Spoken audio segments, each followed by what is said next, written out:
Of 3 consecutive integers is 24. Find the integers. Consecutive అంటే వరుస సంఖ్యలు. X, X plus 1, X plus 2 తీసుకోవాలి. For example ఇక్కడ 1 పెట్టినట్టయితే 1 + 1 2 అవుతుంది, 1 + 2 3 అవుతుంది. ఇక్కడ 2 తీసుకున్నట్టయితే 2 + 1 3 అవుతుంది, 2 + 2 4 అవుతుంది. ఇలా కాన్సిక్యూటివ్ నెంబర్స్ని తీసుకోవాలి. వీటిని యాడ్ చేసి సమ్ ఆఫ్ 3 కాన్సిక్యూటివ్ నెంబర్స్ అంటే వీటి సమ్ అనేది X, X plus 1, X plus 2. వీటి సమ్ అనేది ఎంత ఇచ్చారు? 24 ఇచ్చారు. సో ఆ ఇంటీజర్స్ని కనుక్కోవాలి. ఎక్స్ అనేది 3 టైమ్స్ ఉంది, 1 2 3, 3x, X plus X plus X 3x plus 2 + 1 3 = 24. So 3x is equal to ఈ +3 అనేది ఇటువైపు వస్తే -3 అవుతుంది. 24 - 3.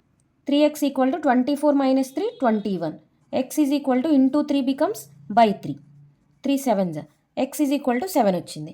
సో ఆ కాన్సిక్యూటివ్ ఇంటీజర్స్ ఏమవుతాయి? 7, 7 + 1 8, 7 + 2 9, 7 8 9.